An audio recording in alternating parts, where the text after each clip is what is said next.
Hi, ഞാൻ നീതു ജിജി. ഇന്നത്തെ എൻ്റെ വീഡിയോയിൽ ഞാൻ വളരെ പ്രധാനപ്പെട്ട ഒരു നിയമത്തെ പറ്റിയാണ് സംസാരിക്കുന്നത്. Government of India act 1935. Indian ഭരണഘടനയുടെ വികാസത്തിന് വളരെയധികം പ്രാധാന്യം നൽകിയ അല്ലെങ്കിൽ പങ്കുവഹിച്ച ഒരു നിയമമായിരുന്നു 1935 ഗവൺമെൻറ് ഓഫ് ഇന്ത്യ ആക്ട് എന്ന് പറയുന്നത്. 321 സെക്ഷൻസും 10 ഷെഡ്യൂളും അടങ്ങിയ വലിയൊരു നിയമമായിരുന്നു ഗവൺമെൻറ് ഓഫ് ഇന്ത്യ ആക്ട് 1935. ഈ ഒരു നിയമം വരാനുണ്ടായ സാഹചര്യങ്ങൾ: background of the act, failure of the government of India act 1919. 1919 Montagu Chelmsford reforms അല്ലെങ്കിൽ ഗവൺമെൻറ് ഓഫ് ഇന്ത്യ ആക്ട് 1919. ഈ ഒരു നിയമത്തിൻ്റെ പരാജയ കാരണമാണ് പുതിയൊരു നിയമം ഉണ്ടാവാനുള്ള പ്രധാന കാരണം. അതേപോലെ തന്നെ Simon commission report 1927. 1927 Simon commission റിപ്പോർട്ടും ഈ ഒരു നിയമം ഉണ്ടാവാനുള്ള വളരെ പ്രധാനപ്പെട്ട കാരണം തന്നെയാണ്. ഇന്ത്യൻ ഭരണഘടനയുടെ പരിഷ്കാരങ്ങളെ പറ്റി പഠിച്ച് റിപ്പോർട്ട് സമർപ്പിക്കുന്നതിന് വേണ്ടിയിട്ട് ബ്രിട്ടീഷ് പാർലമെന്റ് രൂപീകരിച്ച, അതായത് ബ്രിട്ടീഷ് പാർലമെന്റിലെ 7 മെമ്പേഴ്സ് അടങ്ങുന്ന ഒരു കമ്മീഷനായിരുന്നു സൈമൺ കമ്മീഷൻ എന്ന് പറയുന്നത്. സർ ജോൺ സൈമൺ ആയിരുന്നു അതിന്റെ ചെയർമാൻ എന്ന് പറയുന്നത്. ഈ കമ്മീഷൻ അവരുടെ റിപ്പോർട്ട് സമർപ്പിക്കുന്നത് 1930. എന്നാൽ സൈമൺ കമ്മീഷനകത്ത് ഒരു ഇന്ത്യക്കാർ പോലും ഇല്ലാഞ്ഞത് കൊണ്ട് തന്നെ ഇന്ത്യയിലെ എല്ലാ പാർട്ടിക്കാരും, ദേശീയ നേതാക്കന്മാരും എല്ലാവരും ഈ ഒരു കമ്മീഷനെ ബഹിഷ്കരിക്കുകയാണ് ചെയ്തത്. സൈമൺ കമ്മീഷൻ ഇന്ത്യയിലെത്തിയ ദിവസം ഇന്ത്യയിൽ ഹർത്താൽ ആചരിക്കുകയും അതേപോലെ തന്നെ സൈമൺ ഗോ ബാക്ക് എന്ന മുദ്രാവാക്യമായി എല്ലാവരും നിരത്തുകളിൽ ഇറങ്ങുകയും ചെയ്തു. അങ്ങനെ സൈമൺ കമ്മീഷനെതിരെയുള്ള പ്രതിഷേധം നടക്കുകയും അവസാനം 1930 സൈമൺ കമ്മീഷൻ റിപ്പോർട്ട് സമർപ്പിക്കുകയുണ്ടായി. സൈമൺ കമ്മീഷന്റെ റിപ്പോർട്ട് പ്രകാരം ഇന്ത്യയിലെ ഡയാർക്കി സിസ്റ്റം അവസാനിപ്പിക്കുക എന്നതായിരുന്നു മുന്നോട്ട് വെച്ച പ്രധാന ഒരു നിർദ്ദേശം. അപ്പോൾ സൈമൺ കമ്മീഷൻ റിപ്പോർട്ടിന് പകരമായിട്ട് ഇന്ത്യൻ നാഷണൽ കോൺഗ്രസും ഇന്ത്യയിലെ ദേശീയ നേതാക്കന്മാരും രൂപീകരിച്ച ഒരു കമ്മിറ്റിയാണ് മോത്തിലാൽ നെഹ്റു കമ്മിറ്റി. 1928 മോത്തിലാൽ നെഹ്റു കമ്മിറ്റി രൂപീകരിക്കുന്നത്. സൈമൺ കമ്മീഷൻ റിപ്പോർട്ടിന് എതിരായിട്ട് അല്ലെങ്കിൽ നമ്മുടെ പ്രതിഷേധ സൂചകമായിട്ടാണ് നമ്മൾ ഈ ഒരു കമ്മീഷൻ അന്ന് രൂപീകരിക്കുന്നത്. 9 മെമ്പേഴ്സും അതേപോലെ തന്നെ അതിന്റെ ഹെഡ് എന്ന് പറയുന്നത് നെഹ്റുവുമായിരുന്നു. ഈ കമ്മിറ്റി 1928 തന്നെ, അതായത് ഓഗസ്റ്റ് 10 റിപ്പോർട്ട് സമർപ്പിക്കുകയുണ്ടായി. 1928 ഓഗസ്റ്റ് 10 നെഹ്റു കമ്മിറ്റി റിപ്പോർട്ട് സമർപ്പിക്കുകയുണ്ടായി. റിപ്പോർട്ടിലെ പ്രധാനപ്പെട്ട നിർദ്ദേശങ്ങൾ എന്ന് പറയുന്നത് ഇന്ത്യയുടെ രാഷ്ട്രീയ പദവി, അതായത് ബ്രിട്ടീഷ് ഡൊമിനികളുടെ അതേ പ്രാധാന്യത്തോടു കൂടി തന്നെ നിലനിർത്തുക, അല്ലെങ്കിൽ അതിന് തുല്യമായിരിക്കണം. അതേപോലെ തന്നെ ഫണ്ടമെന്റൽ റൈറ്റ്സ് ഇന്ത്യൻ ഭരണഘടനയിൽ കൊണ്ടുവരിക, യൂണിവേഴ്സൽ അഡൽട്ട് ഫ്രാഞ്ചൈസ് നിലവിൽ വരുത്തുക, അതായത് സാർവത്രിക പ്രായപൂർത്തി വോട്ടവകാശം ഇന്ത്യയിൽ കൊണ്ടുവരിക തുടങ്ങിയതൊക്കെയായിരുന്നു മോത്തിലാൽ നെഹ്റു കമ്മിറ്റിയുടെ നിർദ്ദേശങ്ങൾ എന്ന് പറയുന്നത്. ഗവൺമെൻറ് ഓഫ് ഇന്ത്യ ആക്ട് 1935 വരാനുള്ള മറ്റൊരു കാരണമാണ് കോൺഗ്രസ് റെസൊല്യൂഷൻ ഓഫ് 1928. 1928 കൽക്കട്ട സമ്മേളനം പൂർണ്ണ സ്വരാജ്, അതായത് പൂർണ്ണ സ്വരാജ്യമാണ് ഇന്ത്യയുടെ ലക്ഷ്യമെന്ന് ഇന്ത്യൻ നാഷണൽ കോൺഗ്രസിൻ്റെ മദ്രാസ് സമ്മേളനത്തിൽ വെച്ച് ഒരു പ്രതിജ്ഞാ പ്രഖ്യാപനമുണ്ടായിരുന്നു. The goal of Indian people to be a complete independence. അപ്പോൾ ഇതും ഈ 1935 നിയമം വരാനുള്ള ഒരു കാരണം തന്നെയാണ്. ദെൻ 5-ാമത്തേത് the round table conference of 1930, 1931 and 1932 at London. 1930, 31, 32 കാലങ്ങളിൽ നടന്ന വട്ടമേശ സമ്മേളനങ്ങൾ ലണ്ടനിൽ വെച്ചാണ് ഇത് നടക്കുന്നത്. ഇന്ത്യയിലെ രാഷ്ട്രീയ പരിഷ്കാരങ്ങളുടെ ഭാവി ചർച്ച ചെയ്യുന്നതിന് വേണ്ടിയിട്ടാണ് 1930 ആദ്യമായിട്ട് ഒരു റൗണ്ട് ടേബിൾ കോൺഫറൻസ് നടക്കുന്നത്. അപ്പോൾ ഈ ആദ്യത്തേതിലും അവസാനത്തേതിലും, അതായത് 1930 32 ഇന്ത്യൻ നാഷണൽ കോൺഗ്രസിൻ്റെ പ്രതിനിധികളായിട്ട് ആരും തന്നെ ഈ ഒരു കോൺഫറൻസിൽ പങ്കെടുത്തിരുന്നില്ല. സെക്കൻഡ് റൗണ്ട് ടേബിൾ കോൺഫറൻസിനകത്ത് ഗാന്ധിജിയാണ് പങ്കെടുക്കുന്നത്. 1931 സെപ്റ്റംബർ മാസത്തിലാണ്. ഇവിടെ വെച്ചാണ് ഗാന്ധി ഇർവിൻ പാക്ട് ഉടമ്പടി നടക്കുന്നത്. ഈ രണ്ടാമത്തെ റൗണ്ട് ടേബിൾ കോൺഫറൻസിൽ പങ്കെടുത്ത ഏക ഒരു ഇന്ത്യക്കാരൻ, അല്ലെങ്കിൽ ഇന്ത്യൻ നാഷണൽ കോൺഗ്രസിൻ്റെ ഒരേ ഒരു പ്രതിനിധി എന്ന് പറയുന്നത് ഗാന്ധിജി മാത്രമായിരുന്നു. മൂന്നാമത്തേതും 1932, അതിൽ ആരും തന്നെ ഇന്ത്യയിൽ നിന്നും പങ്കെടുക്കുകയുണ്ടായിട്ടില്ല. ഇത് ഇന്ത്യൻ നാഷണൽ കോൺഗ്രസ് ബഹിഷ്കരിക്കുകയാണ് ചെയ്തത് ഈ ഒരു സമ്മേളനവും. ദെൻ മറ്റൊരു റീസണാണ് white paper and joint select committee report. 1935 March 15 Indian ഭരണഘടനയുടെ ഒരു പൂർണ്ണ രൂപരേഖ ബ്രിട്ടീഷുകാർ പുറത്തിറക്കുകയുണ്ടായി. ലോർഡ് ലിൻ ലിത്ഗോ പ്രഭു അദ്ദേഹം, അതായത് ലോർഡ് ലിൻ ലിത്ഗോ, അതായത് ലിൻ ലിത്ഗോ പ്രഭു എന്ന് പറയുന്ന ആളായിരുന്നു ഇതിൻ്റെ ഹെഡ് എന്ന് പറയുന്നത്. അദ്ദേഹത്തെ ചെയർമാൻ ആക്കിക്കൊണ്ട് ഒരു ജോയിൻറ്റ് സെലക്ട് കമ്മിറ്റി രൂപീകരിക്കുകയുണ്ടായി. 1934 ഈ കമ്മിറ്റി റിപ്പോർട്ട് സമർപ്പിക്കുന്നത്.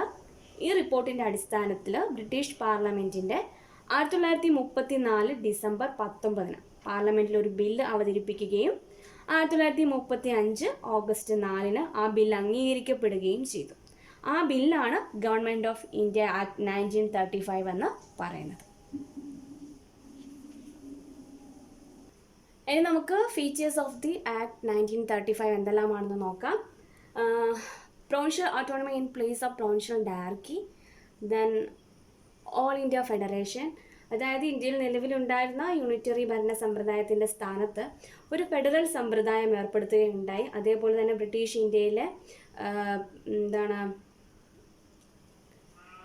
ഇന്ത്യയിലെ പ്രൊവിൻഷ്യൽ മേഖലയിലെല്ലാം സ്വയംഭരണം ഏർപ്പെടുത്തുക. അതേപോലെ തന്നെ ഡിവിഷൻ ഓഫ് പവേഴ്സ്, അധികാര വിഭജനത്തിന് വേണ്ടിയിട്ട് 3 ലിസ്റ്റുകൾ തയ്യാറാക്കുകയുണ്ടായി. ഫെഡറൽ ലിസ്റ്റ്, അതായത് നമ്മുടെ ഇപ്പോഴത്തെ യൂണിയൻ ലിസ്റ്റ് എന്ന് പറയുന്ന സെയിം അത് തന്നെയാണ് ഫെഡറൽ ലിസ്റ്റ്, അതായത് റെയിൽവേ, കറൻസി തുടങ്ങിയവയ്ക്കായിരുന്നു നല്ല പ്രധാനപ്പെട്ട സബ്ജക്റ്റുകൾ എന്ന് പറയുന്നത്. 50-50ഓളം സബ്ജക്റ്റുകൾ അതിനകത്തുണ്ടായിരുന്നു. അപ്പോൾ ഇത് നിയമനിർമ്മാണം നടത്തുന്നത് ഒരു ഫെഡറൽ നിയമനിർമ്മാണ സഭയായിരിക്കും. ദെൻ രണ്ടാമത്തേത് പ്രൊവിൻഷ്യൽ ലിസ്റ്റാണ്, 54 സബ്ജക്റ്റുകളുള്ളത്, അതായത് ഇപ്പോഴത്തെ നമ്മുടെ സ്റ്റേറ്റ് ലിസ്റ്റ്. അതായത് സംസ്ഥാന നിയമസഭകൾക്കാണ് ഇത് നിയമനിർമ്മാണം നടത്താനുള്ള അധികാരം എന്ന് പറയുന്നത്. ദെൻ മൂന്നാമത്തേത് കൺകറന്റ് ലിസ്റ്റ്, 36 വിഷയങ്ങൾ അടങ്ങിയിരിക്കുന്നു. നിയമനിർമ്മാണം നടത്താൻ സംസ്ഥാനങ്ങൾക്കും കേന്ദ്രത്തിനും ഒരേപോലെ തന്നെ അധികാരം, അതായത് നമ്മുടെ ഇപ്പോഴത്തെ സെയിം അത് തന്നെയാണ് കൺകറന്റ് ലിസ്റ്റ്. അപ്പോൾ 3 ലിസ്റ്റുകൾ അല്ലെങ്കിൽ ഡിവിഷൻ ഓഫ് പവേഴ്സ് 3 ലിസ്റ്റുകളുടെ അടിസ്ഥാനത്തിലാണ് വേർതിരിക്കുകയുണ്ടായത്. 4ാമത്തെ പോയിന്റ് ഡയറക്കി അറ്റ് ദി സെൻട്രൽ ലെവലിലാണ്. 1935 ഇന്ത്യ ഗവൺമെൻറ് ആക്ട് പ്രകാരം പ്രധാനമായി വന്നൊരു മാറ്റമാണ് ഡയറക്കി സിസ്റ്റം കേന്ദ്രതലത്തിൽ നടപ്പിലാക്കിയത്.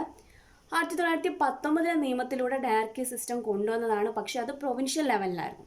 അപ്പോൾ അതിന് പകരമായിട്ട് അത് പരാജയപ്പെടുകയും അതിന് പകരമായിട്ടാണ് 1935 നിയമത്തിലൂടെ അത് കേന്ദ്രതലത്തിൽ നടപ്പിലാക്കുന്നത്.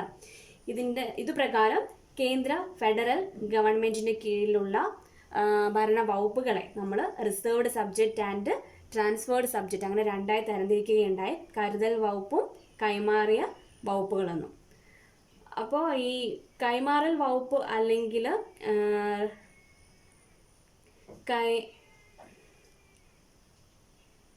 റിസർവ്ഡ് സബ്ജക്റ്റ് അല്ലെങ്കിൽ കരുതൽ വകുപ്പുകൾ എന്ന് പറഞ്ഞത് ഗവർണർ ജനറലും അദ്ദേഹം നിയമിക്കുന്ന കൗൺസിൽമാരുമാണ് കൈകാര്യം ചെയ്യുന്നത്. ഈ കൗൺസിൽമാർക്ക് നിയമനിർമ്മാണത്തിൽ അധികാരമൊന്നും ഉണ്ടായിരിക്കുന്നതല്ല. എന്നാൽ ട്രാൻസ്ഫേർഡ് സബ്ജക്റ്റ് അല്ലെങ്കിൽ കൈമാറൽ വകുപ്പ് ഇതിൻ്റെ കീഴിൽ വരുന്ന കാര്യങ്ങൾ റെയിൽവേ, കറൻസി തുടങ്ങിയവയൊക്കെ, അപ്പോൾ ഇത് കൈകാര്യം ചെയ്യുന്നത് ഗവർണർ ജനറൽ തന്നെയാണ്. എന്നാൽ മന്ത്രിമാരുടെ നിർദ്ദേശങ്ങൾക്കനുസരിച്ചായിരിക്കും അദ്ദേഹം ഇത് ചെയ്യുന്നത്. ദെൻ നമ്മുടെ അടുത്ത പോയിന്റ് ബൈക്കമാറൽ ലെജിസ്ലേച്ചർ ആണ്, ഫെഡറൽ ലെജിസ്ലേച്ചർ അല്ലെങ്കിൽ ദ്വിമണ്ഡല നിയമനിർമ്മാണ സഭകൾ. അപ്പോൾ 1935 നിയമപ്രകാരം ഇന്ത്യയിൽ ഒരു ബൈക്കമാറൽ ലെജിസ്ലേച്ചർ കൊണ്ടുവന്നു, council of state and federal assembly. അപ്പോൾ ഈ 2 സഭകളായി തരംതിരിക്കുകയും ഫെഡറൽ അസംബ്ലി എന്ന അധോമണ്ഡലത്തിലെ അംഗങ്ങളെ ജനങ്ങൾ നേരിട്ടാണ് തിരഞ്ഞെടുത്തുകൊണ്ടിരുന്നത്. അതേപോലെ തന്നെ ഫെഡറൽ കോടതി, ദ ഫെഡറൽ കോർട്ട്, നമ്മുടെ 6ാമത്തെ പോയിന്റ്. 1935 നിയമപ്രകാരം ഡൽഹിയിൽ ഒരു ഫെഡറൽ കോടതി സ്ഥാപിക്കുകയുണ്ടായി. ജോയിൻറ്റ് കമ്മിറ്റിയുടെ അഭിപ്രായം അനുസരിച്ചാണ് ഒരു ഫെഡറൽ ഭരണ സംവിധാനത്തിൽ കേന്ദ്രീകരിച്ചുകൊണ്ടുള്ളൊരു ഫെഡറൽ കോടതി രൂപീകരിക്കുന്നത്.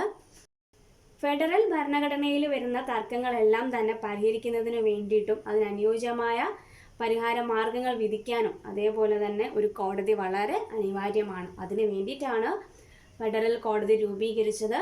ഒരു ചീഫ് ജസ്റ്റിസും മറ്റു 6 ജഡ്ജിമാരും അടങ്ങുന്നതായിരുന്നു ആദ്യത്തെ ഫെഡറൽ കോടതി എന്ന് പറയുന്നത്. ഇവരെ അപ്പോയിന്റ് ചെയ്തത് ബ്രിട്ടീഷ് രാജ്ഞി നേരിട്ട് തന്നെയാണ്. ഇവരുടെ ഭരണ കാലാവധി എന്ന് പറയുന്നത് 65 വയസ്സ് വരെ ആയിരുന്നു. നമ്മുടെ 7ാമത്തെ പോയിന്റ് എന്ന് പറയുന്നത് reserve bank and the federal railway സിസ്റ്റമാണ്. 1935 നിയമപ്രകാരം 2 പ്രധാനപ്പെട്ട ഭാഗങ്ങളാണ് റിസർവ് ബാങ്കും അതേപോലെ തന്നെ നമ്മുടെ ഫെഡറൽ റെയിൽവേ സംവിധാനവും കൊണ്ടുവന്നത്. ഇന്ത്യയിലെ സാമ്പത്തിക ദൃഢത സംരക്ഷിക്കുന്നതിന് വേണ്ടിയിട്ടാണ് റിസർവ് ബാങ്ക് സ്ഥാപിച്ചത്. നാണയങ്ങളുടെയും മറ്റനുബന്ധ കാര്യങ്ങളുടെയൊക്കെ എല്ലാ പൂർണ്ണ ഉത്തരവാദിത്വവും ഉണ്ടായിരിക്കുക റിസർവ് ബാങ്കിനായിരിക്കും. അതേപോലെ തന്നെ ഗവർണർ ജനറൽ കൂടാതെ 15 ഡയറക്ടർമാർ കൂടി അടങ്ങിയ ഒരു സമിതിയാണ് റിസർവ് ബാങ്കിന്റെ പ്രവർത്തനങ്ങളെ നിയന്ത്രിക്കുന്നത്. പിന്നെ ഫെഡറൽ റെയിൽവേ അസംബ്ലി എന്ന് പറയുമ്പോൾ അതിന്റെ അംഗസംഖ്യ 7 അതിൽ 3 പേരെ ഗവർണർ ജനറൽ നാമനിർദ്ദേശം ചെയ്യുന്നു. നമ്മുടെ last point federal public service commission. അപ്പോൾ 1935 ഗവൺമെന്റ് ഓഫ് ഇന്ത്യ ആക്ട് പ്രകാരം 1935 ഗവൺമെന്റ് ഓഫ് ഇന്ത്യ ആക്ട് പ്രകാരം കൊണ്ടുവന്നതാണ് പബ്ലിക് സർവീസ് കമ്മീഷൻ എന്ന് പറയുന്നത്. ഒരു കേന്ദ്ര തലത്തിൽ ഒരു ഫെഡറൽ പബ്ലിക് സർവീസ് കമ്മീഷൻ ഇത് പ്രകാരം രൂപീകരിക്കുകയുണ്ടായി. അതായത് നമ്മുടെ പ്രാദേശിക തലത്തിലും അതേപോലെ എല്ലാം പബ്ലിക് സർവീസ് കമ്മീഷൻ ആരംഭിക്കുകയൊക്കെ ചെയ്തത് ഇതിൻ്റെ അടിസ്ഥാനത്തിലാണ്. അങ്ങനെ 1935 നിയമം എന്ന് പറയുന്നത് വളരെ പ്രധാനപ്പെട്ട ഒരു നിയമമാണ്. ഇതിൽ ഈ കൊണ്ടുവന്ന ഈ ഫീച്ചേഴ്സ് മുഴുവൻ ഇന്ത്യൻ കോൺസ്റ്റിറ്റ്യൂഷൻ നിർമ്മിക്കുന്ന സമയത്ത് അതിനകത്ത് ഉൾപ്പെടുത്തുകയുണ്ടായി. നിങ്ങൾക്കറിയാം ഇന്ത്യൻ കോൺസ്റ്റിറ്റ്യൂഷൻ്റെ ബോറോഡ് സോഴ്സസ് നോക്കിയാൽ അതിൽ ആദ്യത്തെ തന്നെ സോഴ്സ് എന്ന് പറയുന്നത് 1935 നിയമമാണ്. ഈ 1935 നമ്മൾ കൊണ്ടുവന്ന എല്ലാ കാര്യങ്ങളും ഇന്ത്യൻ ഭരണഘടനയിൽ ഉൾപ്പെടുത്തിയിട്ടുണ്ട്. ഇനി നമുക്ക് defects of the government of India act 1935 എന്തെല്ലാമാണെന്ന് നോക്കാം. ഒന്നാമത്തേത് over domination of the governor general and governors. Governor ജനറലിന്റെയും ഗവർണേഴ്സിന്റെയും അമിത അധികാരം. അതേപോലെ second one, the government represented communal interest. അതായത് സാമുദായിക താല്പര്യങ്ങൾക്കാണ് ഗവൺമെന്റ് കൂടുതൽ പ്രാധാന്യം നൽകിയത്. The secretary of state continued his control over Indian administration. Indian ഭരണ സംവിധാനത്തിന്റെ മേൽ സെക്രട്ടറി ഓഫ് സ്റ്റേറ്റ് അദ്ദേഹത്തിന്റെ ഭരണം തുടർന്നുകൊണ്ടേയിരുന്നു.